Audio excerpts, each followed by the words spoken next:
If your ASUS ROG Flow X16 is showing a blue screen of death, this video will guide you through proven troubleshooting steps to identify and fix the problem. Follow along to resolve common Windows blue screen errors and get your ASUS ROG Flow X16 running smoothly once again.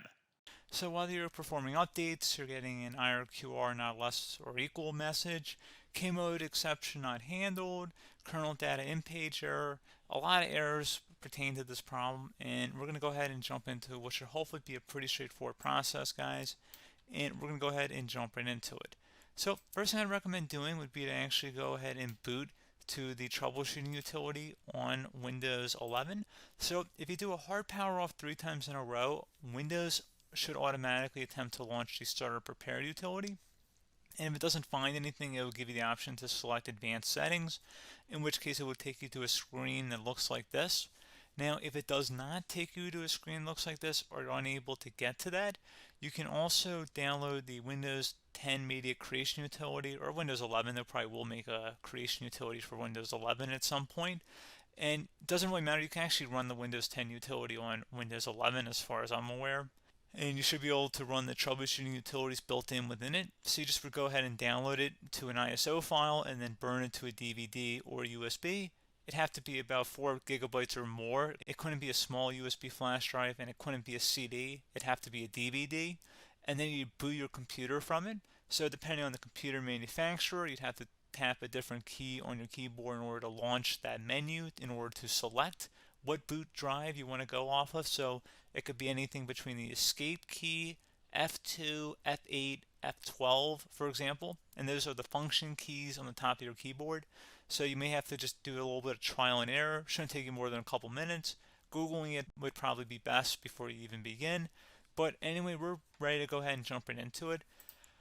So we're on the choose an option page. So these will look very similar whether you're booting from it directly within Windows itself, or if you're plugged in a USB flash drive with the media creation utility installed and you selected the recovery option. So when you are setting up your Windows 11 installation or Windows 10, depending on the drive you're using, there should be an option to repair your computer in the bottom left corner of the dialog window, one of the first screens that comes up. You go ahead and select that, and then it would take you to a troubleshooting screen like you see here. And you want to go ahead and select troubleshoot, reset your PC, or see advanced options. And then there are going to be a whole bunch of options in here that we're going to explore in today's video. The first one, we're going to actually go underneath advanced options, and then select startup prepare, fix problems that keep Windows from loading. So go ahead and select that first.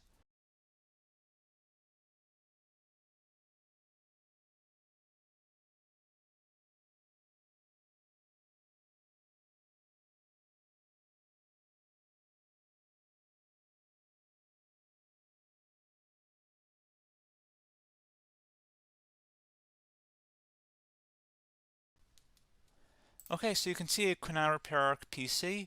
That was our first option we could try. Something else, if we go back into advanced options here, and then select troubleshoot, we're going to go underneath advanced options again. You can go ahead and actually access safe mode by selecting startup settings. And then if you select the restart button, you have the option on the screen, select safe mode with networking, which will give you a key on the screen. It'll tell you which key to press to enter that. I believe it's the F7 key. It'll do that for you. I'm not going to go over that in today's tutorial because I don't really want to go into safe mode, but you're more than welcome to attempt that by going into here and then selecting restart. Again, it'll launch another screen. It'll say what key do you want to press, and it'll give you like 7 or 8 different options, and you want to select safe mode with networking. There's also an option for a command prompt too, but that's going to be something we're going to cover later in this video, and we don't even have to go through that in order to access it. So that's why I'm not going to really push for that, because unless you know exactly what's causing the problem, you probably don't need to go into safe mode. Unless you're trying to recover files, in which case then you definitely can go into safe mode, but we're trying to actually recover our computer here. So I hope that makes sense. Something else we can also try here as well would be to uninstall updates, remove recently installed quality or feature updates from Windows. So if you go ahead and select that, you can uninstall the latest quality updates, which generally is the more day-to-day updates. Feature updates are the less regularly released ones, like the big ones. I would equate it to service packs in like Windows 7 and Windows Vista and Windows XP. So larger updates that occur once or twice a year at most. and the quality updates are more just a regular update. So probably obviously depend, it'll take longer if you're going to try and uninstall the latest feature update versus quality update, and maybe you don't need to go back that far. So just giving you guys a couple pointers with that. Something else you can also look at here, and we're going to jump into the command prompt in a little bit, but you can select System Restore, which will use a restore point recorded on your PC to restore Windows. And this is something I would highly recommend here, guys. So select Next. Assuming you have a restore point saved on your computer, you go ahead and select the most recently created one, and you'll select Next, and then you'll select the drive. You shouldn't actually have to select the drive. You can scan for affected programs, but we're going to keep it all default here, and then we're going to select Finish. So once started, System Restore cannot be interrupted. Do you want to continue? I think we're going to select yes. I don't think we have anything better to do on our computer right now, so just give it a moment here to initialize. It will take a couple minutes to run, obviously depending on how large your hard drive is and how much is saved on the System Restore point. So just give it a couple minutes here.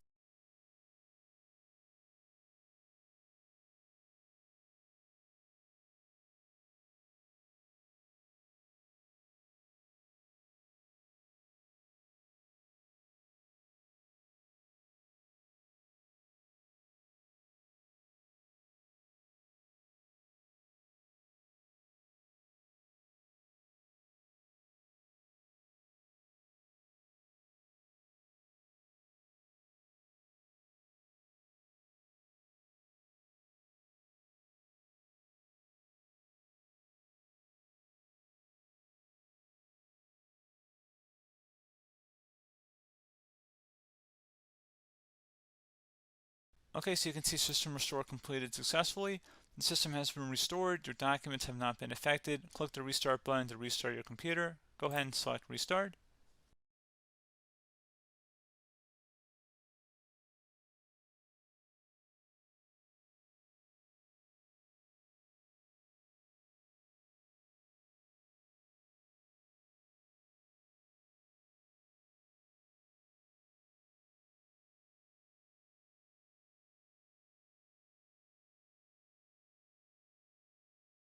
Okay, so you can see the system has been restored successfully.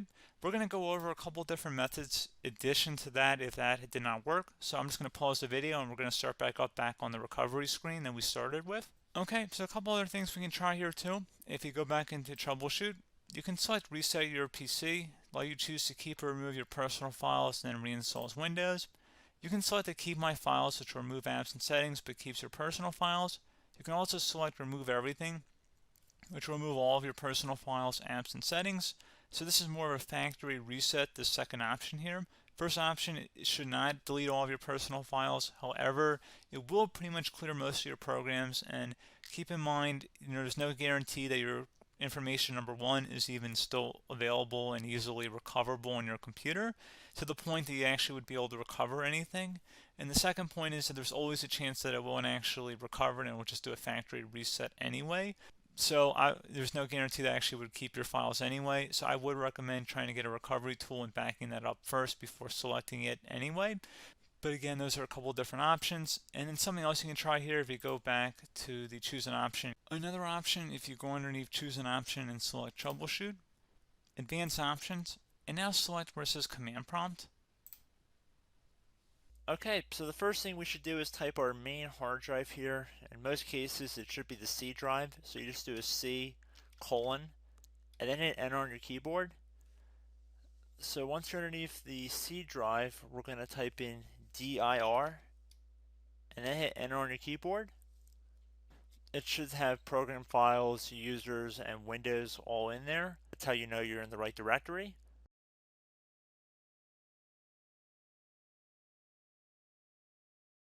In some cases, it might be the D drive as well, so just keep that in mind.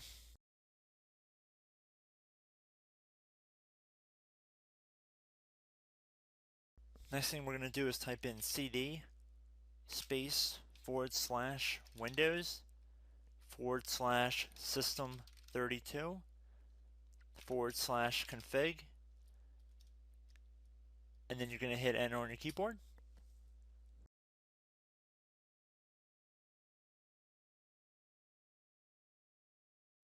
So now you're going to type md space backup.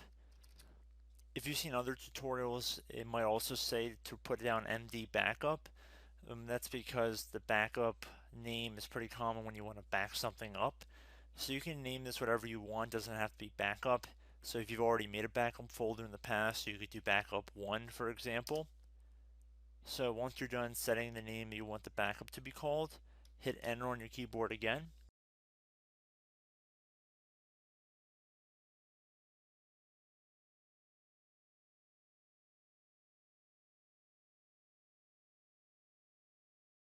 At this point you want to type copy, C-O-P-Y, space, then you want to do the star symbol above the 8 key, then do a period or a dot, whatever you want to call it, then another star sign, and then another space, and then type backup, and then hit enter on your keyboard.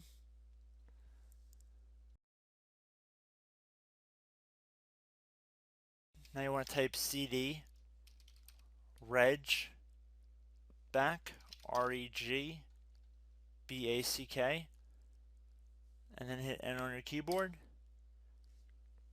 So now that we are under the reg back, so now you want to type dir again, and then hit enter.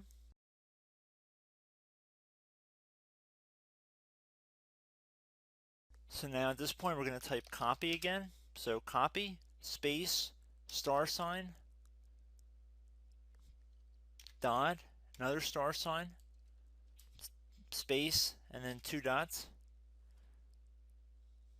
So we're going to type copy, space, star sign, dot, sign, star sign, dot, dot, and then hit enter on your keyboard again. So for overwrite, you want to overwrite all. So type A on your keyboard, so capital A, and then hit enter on your keyboard.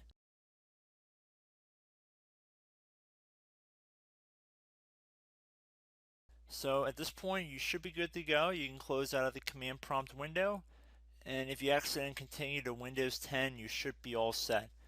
So I hope one of these 3 or 4 different methods we went through in this tutorial helped you guys out.